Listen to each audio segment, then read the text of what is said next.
Welcome to issue 282 of Critical Encounters, a podcast about Marvel Champions, a living card game by Fantasy Flight Games. Here we take a good look at that most critical piece of the game, the encounter sets. We'll discuss those poorly understood characters, unfairly labeled villains, and their various plans to shape humanity and benefit the planet, as well as those so-called heroes intent on thwarting them. I'm one of your hosts, Jim, and joining me is Daniel. Hey, welcome to the lair, Jim. Nice to meet you. Good to meet you, sir. And also Steve. Hey, Jim, how's it going? Pretty good. Pretty good. I'm in an air-conditioned room tonight, so I can't complain. Nice. Okay. So this is a new voice people are listening to. They're like, Jim? Who's Jim? Who's this wonderful voice that we're hearing? So, yeah, who's Jim? We're going to find out, and we'll go from there. So let's start with, Jim, what would you say you do around here? Like, are you a Marvel Champions player? Are you a podcast person? What would you say you do? I am a jack of all trades and master of none. I live in rural New Hampshire, so I don't get a lot of chance to play games with other people. I play a lot of Marvel Champions two-handed, basically me and playing two different characters against a villain. Occasionally get in a game online, but that's mostly it for that. I play a lot of tabletop role-playing games and actually a lot of superhero tabletop role-playing games with a group of friends I've known for a couple of decades. So that's where I get most of my superhero stuff. And read a ridiculous number of comics. Oh, okay. So, Daniel, you might remember this a long time ago. It feels like a long time ago. Jim, I don't know, he sent us an email, and I think what he did was he corrected you on some lore that you had totally got wrong, I think is what happened. That may or may not be I can't imagine how that could ever happen. That may or not be true. I can't remember what the email was from Jim. But then it's like, hey, I'd love to come on the show. You know, a lot. We were talking, we were emailing back and forth, and it's like, I'd love to do Jubilees Nemesis. So we're like, okay, when we get to that, 7 years from now, let's have you on. So here we are. And here we have come to that magic moment. Yeah. Jim, do you remember the initial email? Because I don't, honestly. To be honest, you guys do a pretty good job with the lore. Comics are complicated, and they're constantly writing over top of themselves and retconning and everything else like that. So to be able to get as much as you guys do, like, I know the Crazy Gang, and when you guys did your issue on the Crazy Gang, your April Fool's one, I was honestly like, well, guess they retconned those guys. Like, I did not know until the end. I'm like, I missed an issue somewhere. That's fine. Nice. I love that we could pull it over on somebody who reads the comics. That's who actually knows stuff. Who knows stuff that we fooled them. Yeah, that's the success. So, well, we're glad to have you on, and so it should be a fun night. I'm going to ask one more question. So, Marvel Champions, did you get into it early? What's your history with our beloved game? I actually got it pretty much. I saw that Final Fantasy Fantasy Flight Games had the license, and I like that concept of the game. I like the living card game model. I'd only ever played the Arkham Horror as far as living card games go, and it was just at a friend's house. He had a deck he lent me, but I enjoyed the experience. Love Marvel Comics, so I'm like, two tastes that go great together, peanut butter and chocolate, let's go. I got it. I played a couple games with my family.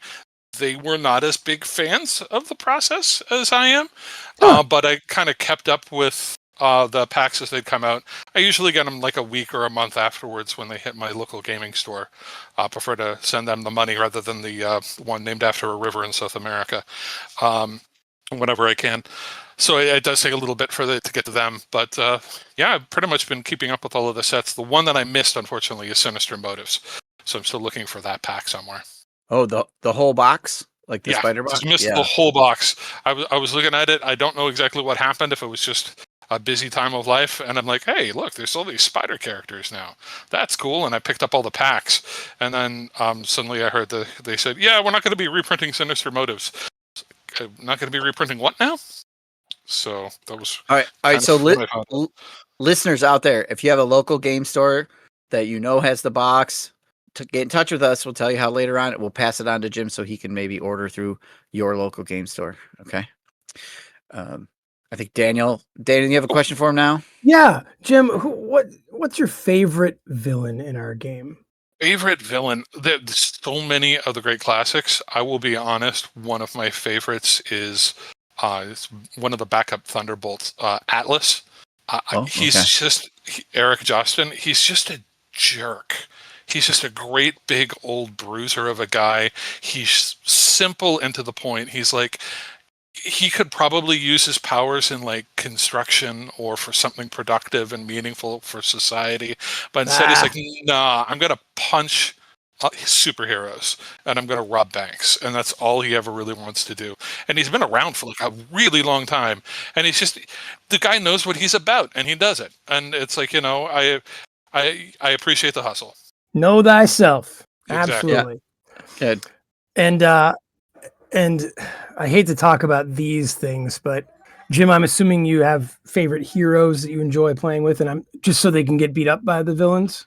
The ones that can get beaten up by the villains. Yeah. I don't mind seeing any of them go down. One of That's my right. personal favorites, just because it's kind of very comic booky, is I do like it when Cyclops takes a beating.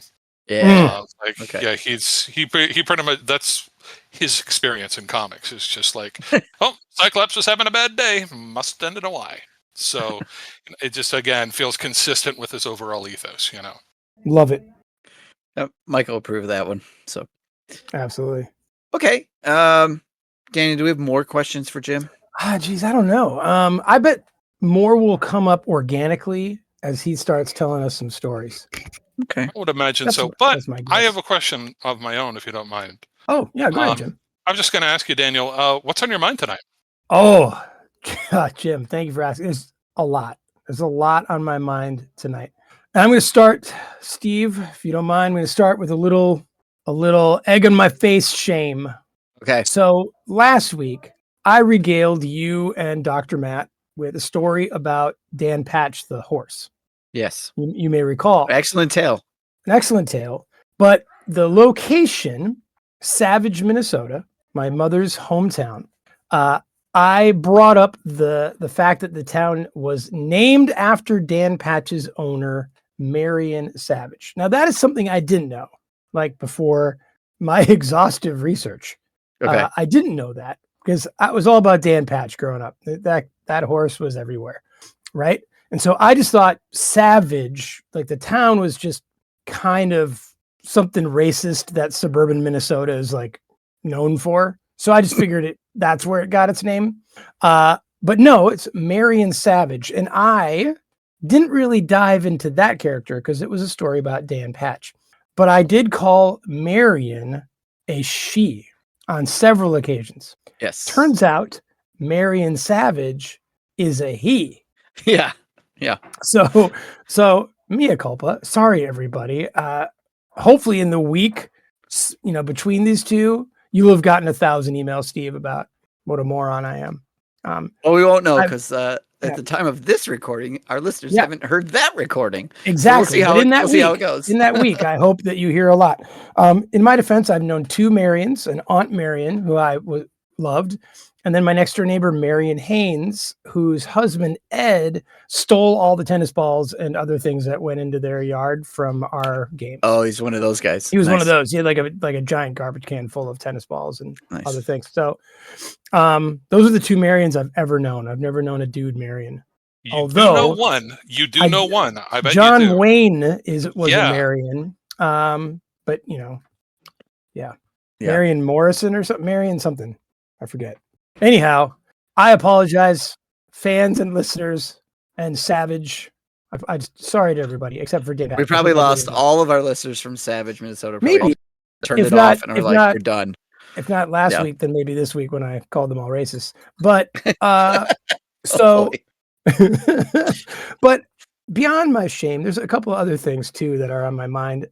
Do you know that my neighbors in Maryland and Virginia got together, my Marvel playing neighbors got together, and they are having their own East Coast Marvel Con here in what we call the DMV, which is DC, Maryland, Virginia. So October 24th to 26th, it will be in Ashburn, Virginia, just down the road a piece from DC.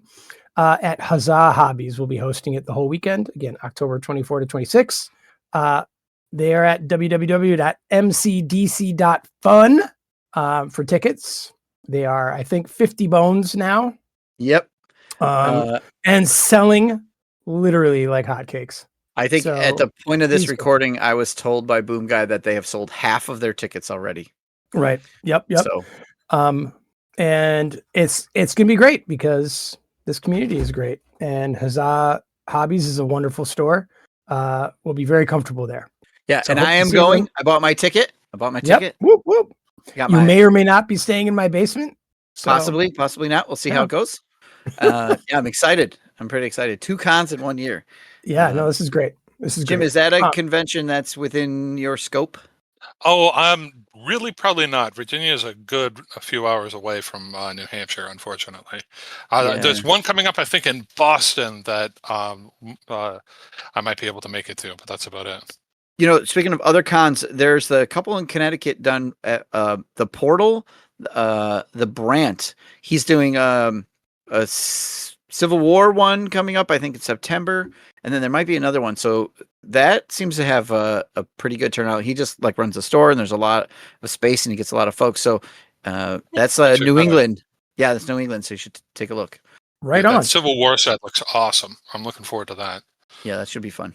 Cool. And also on my mind tonight, Steve, is something that I would like you to talk about because we have What? another contest. Yes. Okay, another contest. Tell us about that.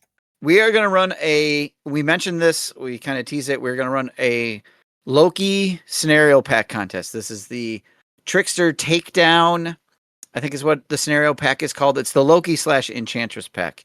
And one of our listeners has graciously donated a scenario pack. So Sweet. I want to get this going before the pack even shows up so people can get it in their hands quickly. Real easy. Go to our social media, check the show notes here, find the link to our Google form. We're going to do like we always do. You go to the Google form, you answer some questions, you get entered into the contest, or you can opt out of the contest if you just want to participate but not win the pack.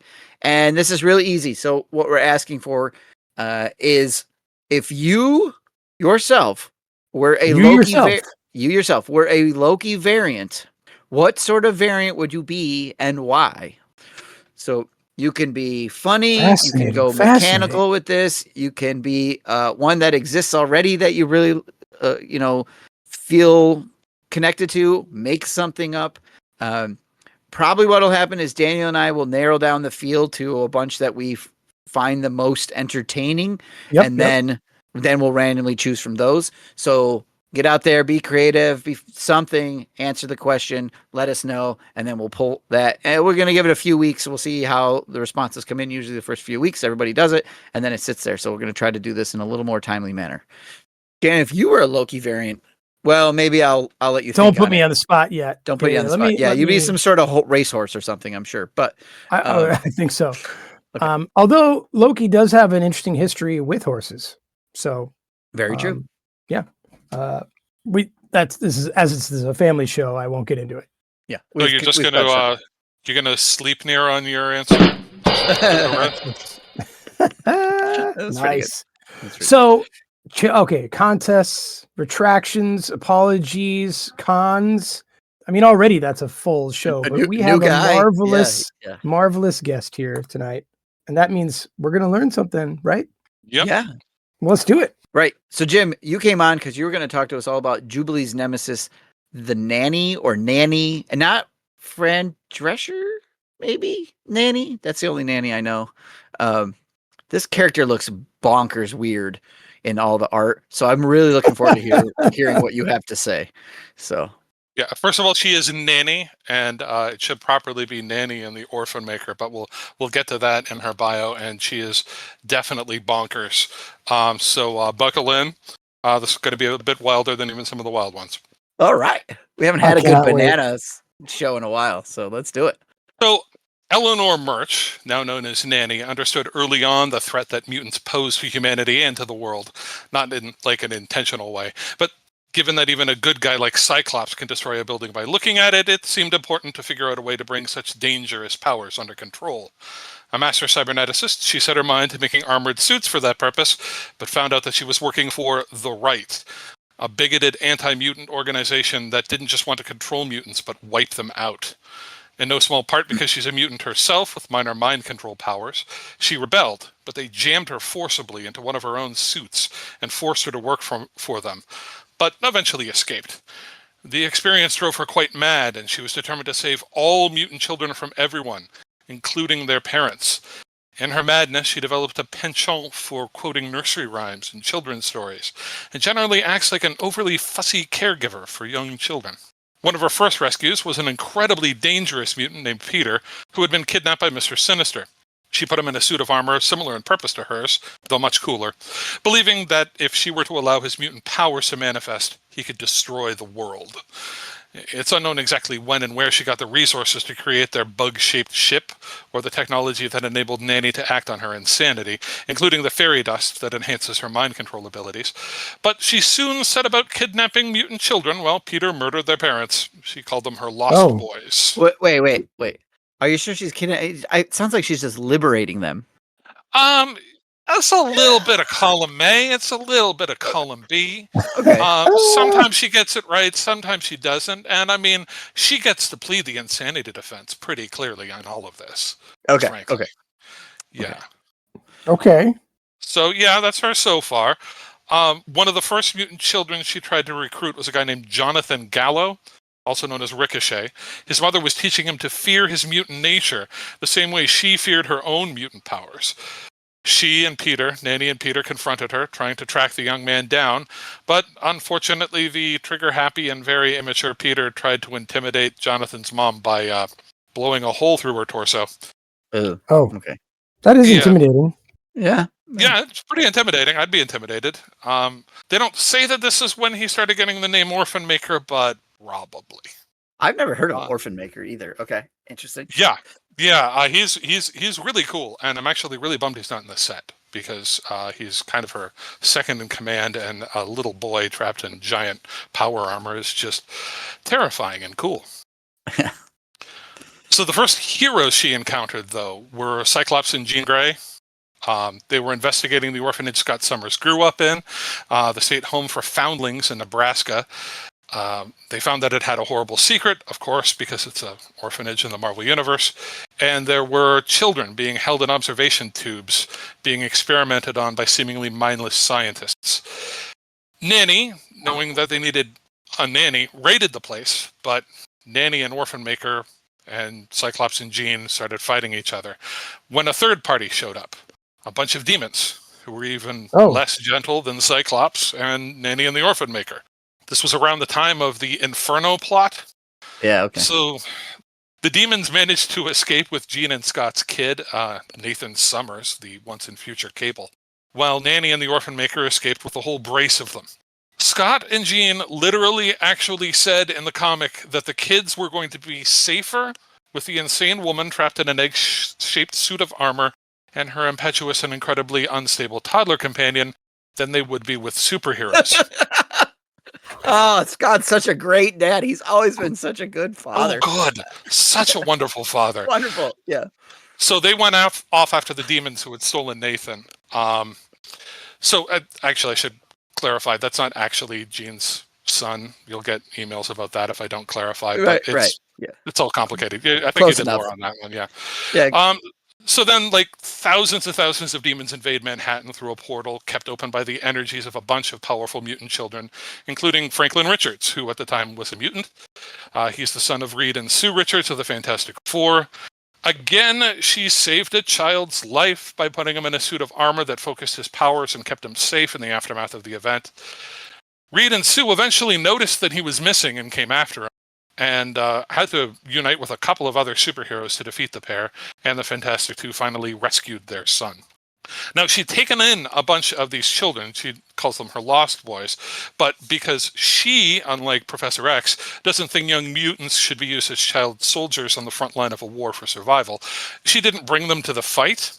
So despite keeping them safe during a demon war, X-Factor, Scott, Jean, Bobby, Beast, and Archangel, tracked down her ship, disabled it, nearly killed Nanny, and then stopped to talk to her about what they wanted from her.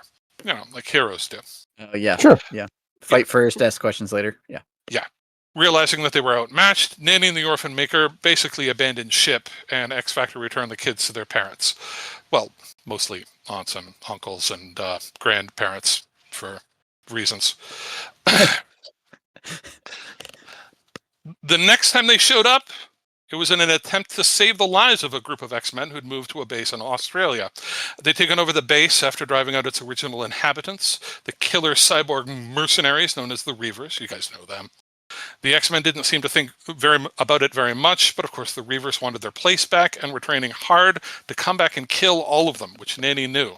This would be especially easy because Wolverine had taken off for Madripoor, Rogue had disappeared, and Longshot had left the team to figure some things out. So you basically just had Storm, Psylocke, Dazzler, Havoc, and Colossus, just the 5 of them.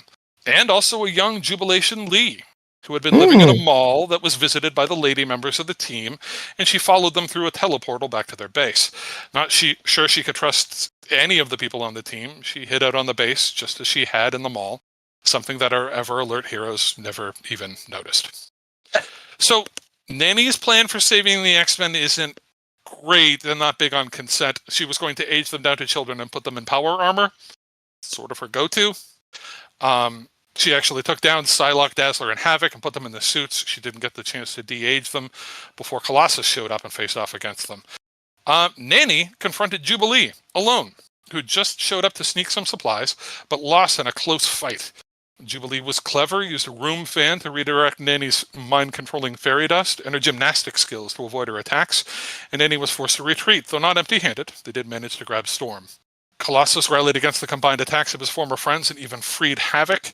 Addled by the experience, he tried to stop Nanny's ship by firing a bolt of plasma at it while it was in mid-flight, destroying it, apparently with all lives on board lost. You know, hero stuff. Hero stuff. Yeah. They weren't dead, as it turned out. Nanny had actually put together a decoy ship just for this purpose, and she did try to control the DH Storm, but that worked about as well as it usually does, which is to say, not at all. You can talk to Magneto about that. Storm escaped, eventually teaming up with Gambit, and the pair managed to defeat Nanny and the Orphan-maker and cause them to lose yet another ship. Thankfully, they buy them in bulk because a short while later, they tangled with Jubilee again, but this time she and a team, Generation X, prevented them from nabbing another young mutant. It was a number of years before they showed up again, this time trying to save another young mutant. Wolverine stopped them. Then there's the so-called utopian era on Krakoa, where a crazy lady inside an cybernetic egg and her mind-addled child in power armor just don't fit in. Although Professor X and various others have the ability to help people with all sorts of mental health conditions, he either didn't or wouldn't help her, and instead she and Orphan-maker were relegated to the island's team of misfit toys, the Hellions, led by Mr. Sinister. Yes, that Mr. Sinister, who she saved Peter from all those years back. And they ended up at the state home for foundlings again, where, given the opportunity to spend some time, she learned the true horrific nature of the experiments. Sinister was running there, and barely survived a fight against some living remnants of his foul misdeeds. She swore to avenge the wrongs he'd done. Later, she and Orphan-maker died, while in another dimension, Arakko, victims of an especially grotesque team of other dimensional mutants known as the Locus Vile. Knowing that the process of resurrection in Krakoa would result in an increase in power and a change in personality, Nanny was resurrected first, and after stealing the necessary technology for an improved power suit from their ship, which had been stolen by the Right, she also picked up a baby AI. Peter, the Orphan-maker, didn't like the time and attention she was paying with the baby AI and found his new armor to be too tight, and a strong rift formed between the two of them. Even Nanny using her newfound resurrection strength to annihilate one of the members of the Locus Vile in a rematch wasn't enough to heal it, or to take her attention away from her special baby AI. When the Right attacked Krakoa and stole back Nanny's baby AI, the team went after them, and Peter lost control, killing several humans who'd already surrendered, in violation of Krakoa's laws. Out of a love for Peter and a feeling of responsibility for some of his more immature actions, she took his punishment along with him and went down into the pit, essentially entrapment under the island of Krakoa. The ruling council of Krakoa believed it was a kind of suspended animation, but it wasn't. They'd never checked. It was a living nightmare, mostly because of the power and influence of its first inhabitant, Sabretooth.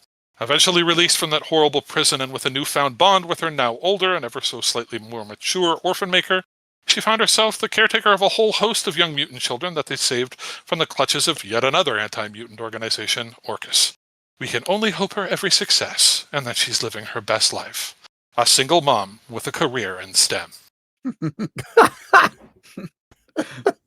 Yeah, that was pretty. That Pretty was wild. good. Yeah. Wow. Yeah, that was good.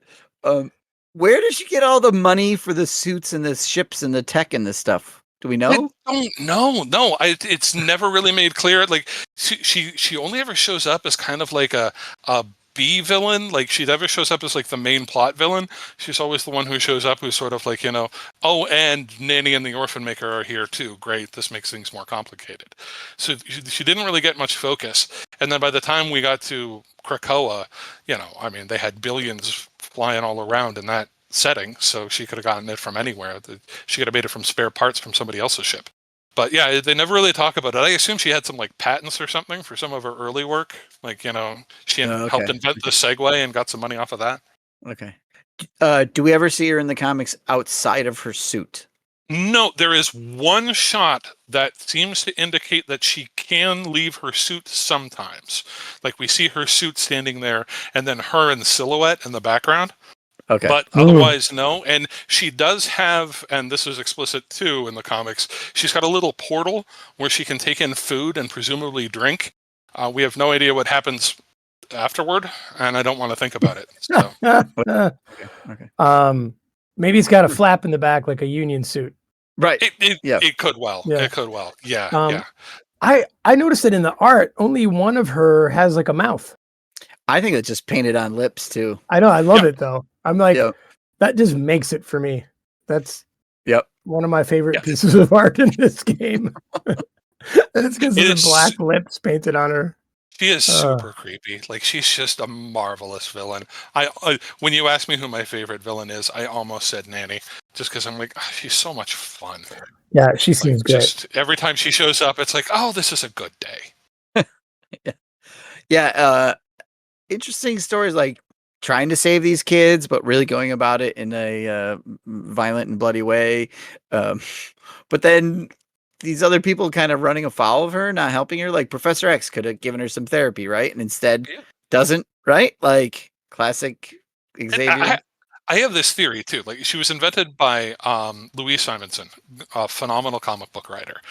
I kind of think that maybe she was made as sort of like a dark mirror for Professor X. Because like Professor X is the nice guy, but he raises child soldiers. Like that's not even kidding. Like he takes teenagers and he teaches them to fight in mutant wars. Admittedly, wars that they didn't sign up for and that were coming for them anyway. But that's what he does. But Nanny is trying to treat them like actual children.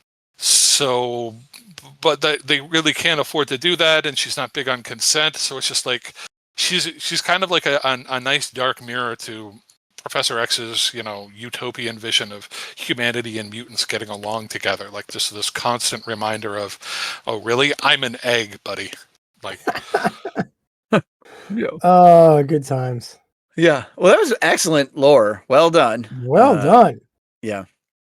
Very entertaining too. So.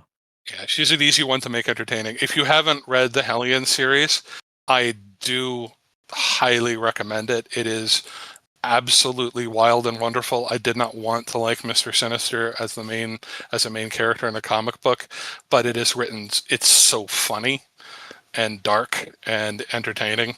It's a lot of fun, and she's a big hit in that too. Okay, well, that's a good recommendation. Thank you.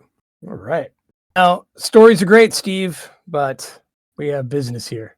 Yes. So let's look at Jubilee's Nemesis, Nanny. So this comes in the Age of Apocalypse wave, obviously in the Jubilee pack, 5 total cards, 4 by title, plus the obligation.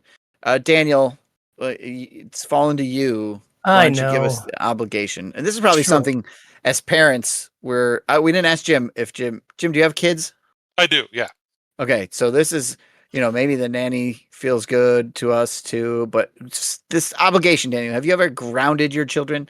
I have told them they're grounded almost every day. But you need to follow through on it or it's an empty threat, man.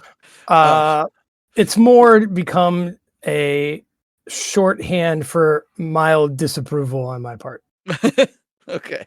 Well, let's find out what happens when Jubilee gets grounded. Sure. When Jubilee is grounded, however, you give it to the Jubilation League player as an additional cost to change to hero form during your turn. You must spend 2 resources of the same type. Now, when it's revealed, change to alter ego. And a response. After you play a Jubilee event, remove this card from the game. And 2 boost icons. Interesting. Okay. Yeah, it forces you to alter ego because you're grounded. So you can't go out and do hero stuff like in the art, right? She's looking out the window as the X-Jet flies by. Flies by. Yeah, she can't do that. And for her deck, this is nasty too because most of her cards have multiple resource types. Right, like a that's lot what of them do. Yeah. Oh, I was assuming that she doesn't have a ton of events to play from her alter ego. Yeah, none as well. Yeah. Yeah. They're all hero actions, and all she has are events, right? Except for what she have like her coat and her sunglasses, right? And I think everything else is like a Wolverine and shopping spree. Okay, but you have to play an event specifically. So, An event. Yep. Yeah. So you have to pay the extra 2 to flip, and then then you can start going. But I mean, once you flip to hero form, then this thing is basically gone forever. right? So I think it does fulfill the teenager obligation softness that this game is known for. It doesn't seem that big of a deal. No, she can still go shopping at the mall if she wants to, even when she's grounded. Yeah. So yeah, that's right.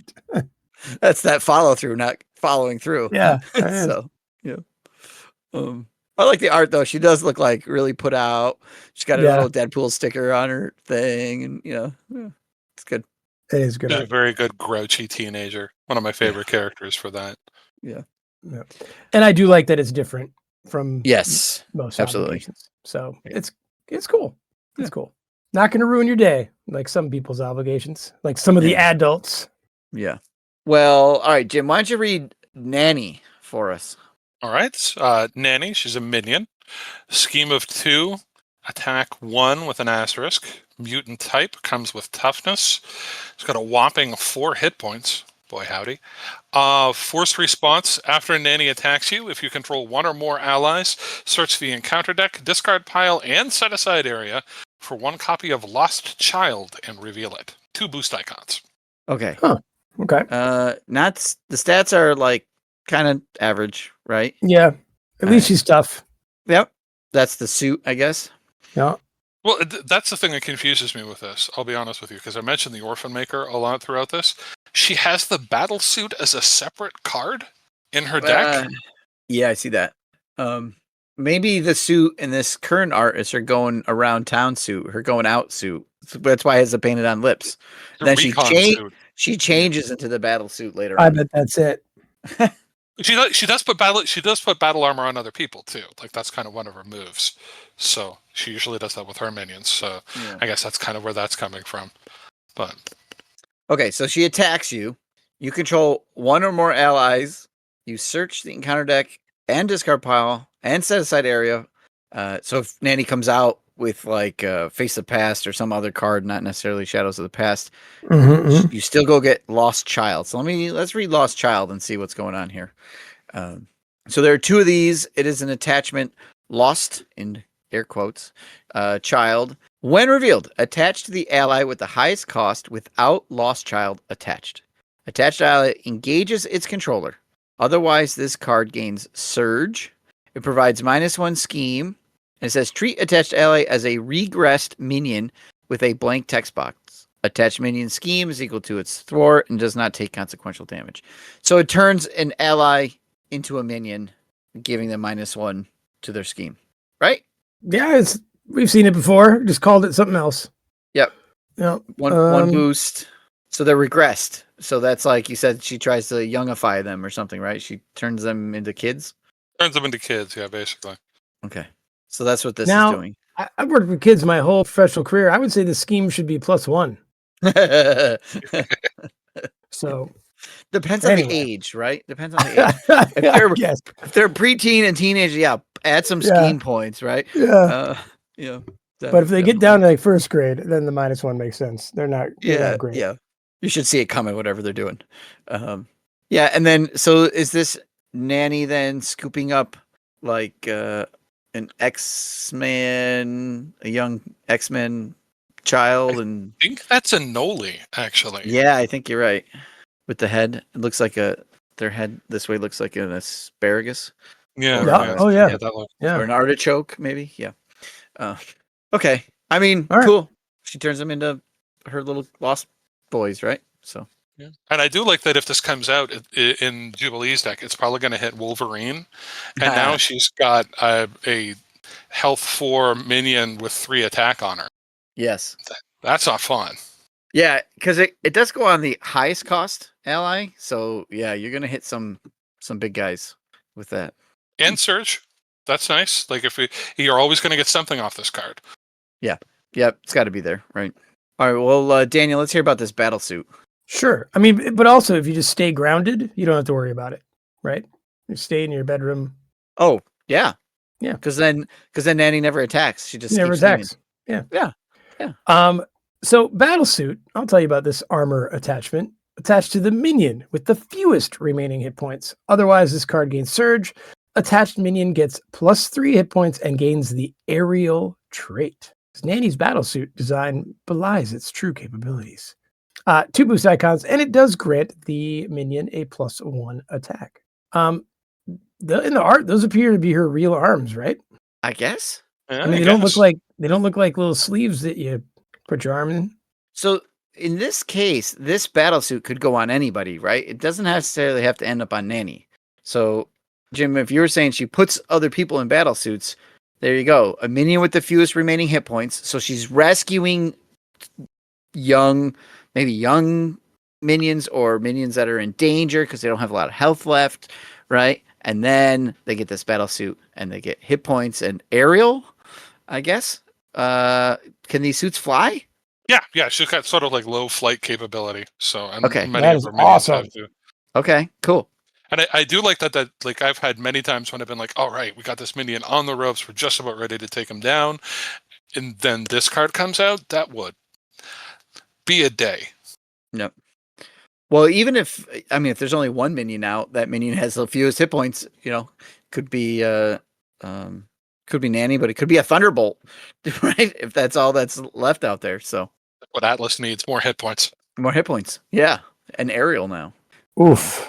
Okay. Flying big guy. That sounds like fun. All right. Well, there's one more card in this set, and we can kind of talk about it all together. Jim, it's your card. This one is Naughty Children. It's a side scheme. Nanny trods all over the line between rescuing and kidnapping. Should have used that in my lore. When revealed, place 1 threat here for each different resource type on cards in your hand. 2 boost icons and the crisis icon. Yeah, that's not fun for Jubilee.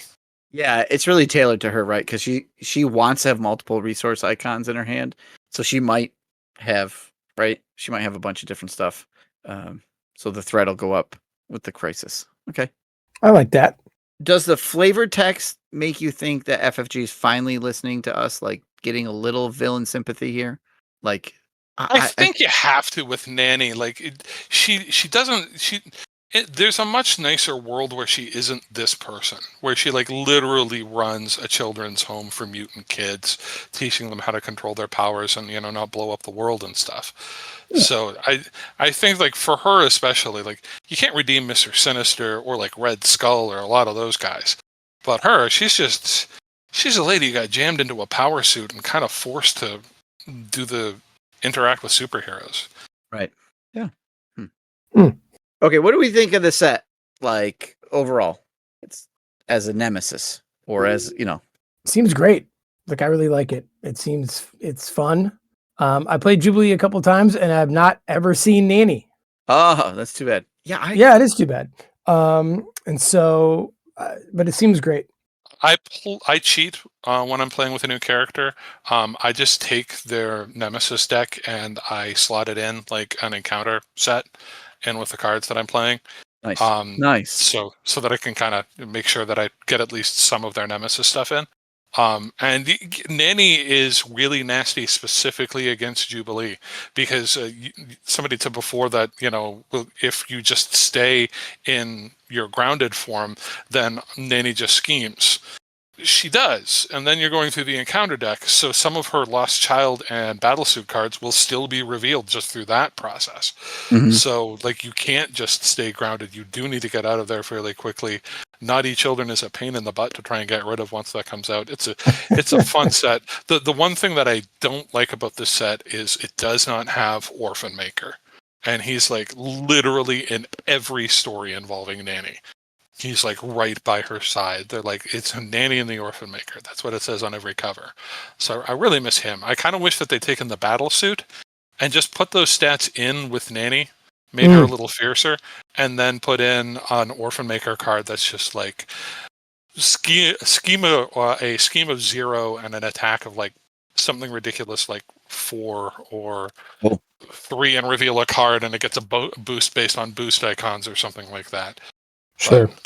As a lore thing, I don't like it. As a set to go up against Jubilee specifically and work within the card game, I have to admit it's pretty good.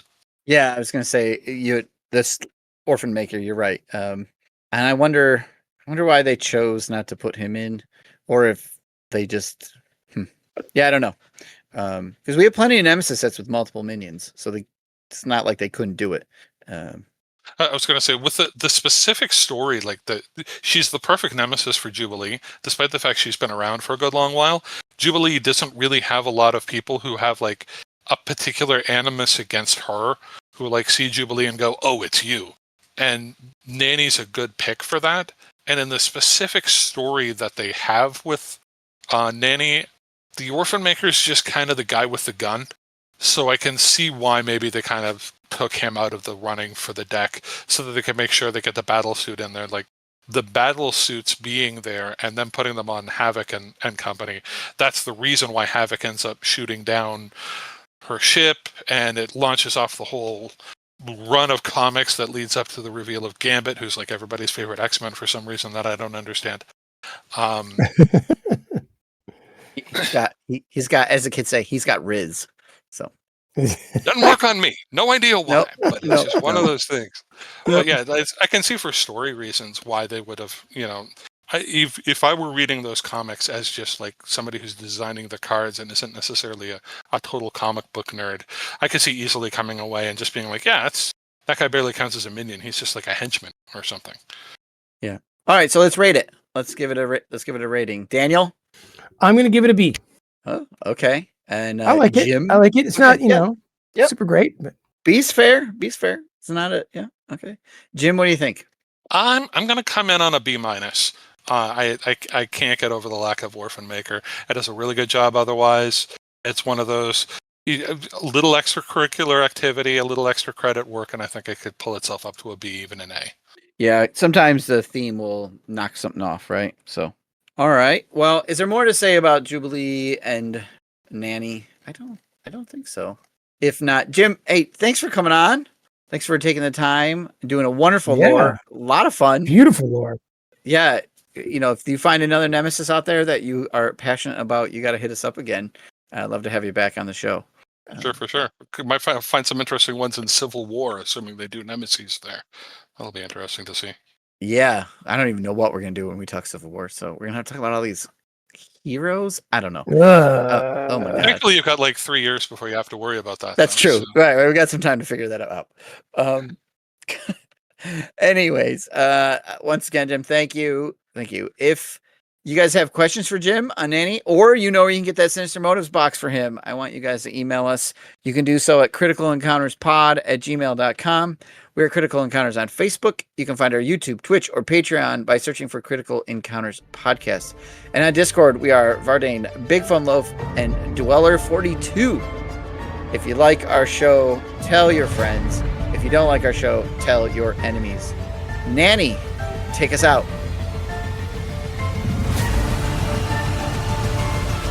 God bless the orphans of the world. What a gift to be their nanny. I'll give you the alt if you want it too. Yeah. Surprise, mother. Language.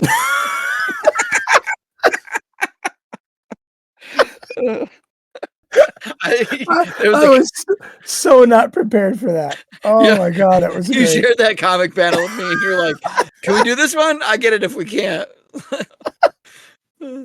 Remember when I said that you wanted to get vengeance on Sinister? Yeah, Hellfire Gala, Nanny gets drunk and goes after him with a busted bottle. It's marvelous. Nice. Oh my god.